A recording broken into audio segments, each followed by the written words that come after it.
It's New Year's Day 1943 in Manila, and a mysterious American woman named Madame Tsubaki is on stage at her nightclub. She croons a popular American hit by the Ink Spots. The Lush nightclub's clients are Japanese officers from the army that invaded the Philippines in 1942. But little does her audience know of the secret role this enigmatic woman plays in the fevered life of occupied Manila. The U.S. had entered World War II after Japan's surprise attack on Pearl Harbor in December 7, 1941. The next day, Japan launched an assault on the Philippines, and by May 8, 1942, the Americans and Filipinos had surrendered. So began more than 3 years of hostile occupation of the islands, lasting until Japanese surrender in August 1945. One of the American civilians living in the Philippines in 1942 and caught up in the conflict was a certain Claire Fuentes. She was the very woman who was to become Madame Tsubaki. But before we come to the circumstances that led to that Manila nightclub, let's find out a little bit more about Fuentes. She was born December 8, 1907 in Michigan to folks by the name of De La Taste. But her mother remarried to a marine engineer called Jesse Snyder, and her daughter became Claire Snyder. Claire's family then moved to Portland, Oregon, where she went to Franklin High School. It seems Claire ended her education abruptly in order to join the circus, an impulsive move that would become a feature of her sometimes chaotic life.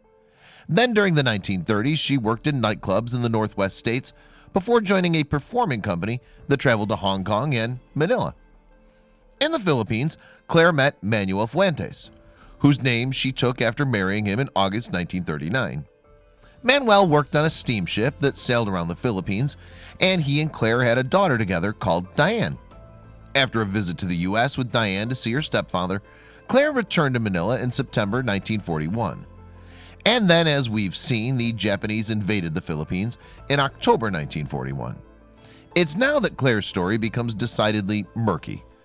It seems she left Manila with an American soldier called Sergeant John V. Phillips and traveled to Bataan Province. It was there she was later to claim that she and Phillips married on Christmas Day 1941. But in a post-war legal battle with the U.S. government, more of which later, Claire's marriage to Phillips was cast into serious doubt. At one point, Claire said her marriage to Fuentes had been annulled. Later, she changed her version of events and said Fuentes had died when his ship was sunk.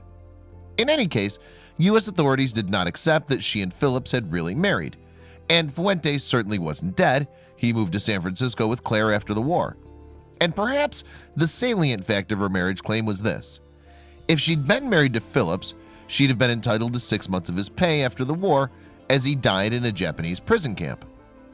As it happens, Claire managed to persuade the Japanese authorities, who now ruled the Philippines, that she was really a Filipino citizen, not an American, thanks to her definitely not dead husband, Manuel Fuentes. This involved her forging papers showing that she was Dorothy Clara Fuentes, originally Italian and now Filipino by virtue of her marriage to Manuel. But we'll keep calling her Claire lest this blizzard of name changes gets confusing. Claire now took a job at a Manila nightclub frequented by the Japanese. But ever resourceful, she seems to have decided that she'd do better with her own joint. So, along with a Filipino friend, she opened Club Tsubaki and became its hostess, Madame Tsubaki. The club soon became a top night spot for Japanese officers. But Claire was actually much more than just a nightclub madam. Indeed, the survival and deception skills that we've touched on already were to stand her in good stead in her other dangerous role. You see, Claire was a spy and an active resistor of the Japanese. However much she smiled and charmed her nightclub clients, she was in fact working against them. Claire was still an American at heart. It turns out that Claire had made contact with an American soldier who had evaded capture by the Japanese. Corporal John Boone was hiding in the jungle outside Manila and had formed a scratch force of those keen to resist the Japanese. And starting in January 1943, Claire began passing on information about the Japanese to Boone. Her modus operandi was to flirt with their Japanese clientele and to discreetly pump them for information after they'd had a few drinks at her club. As well as passing on information to Boone, Claire also helped to smuggle food and medicine to American prisoners of war at the notorious Cabanatuan camp.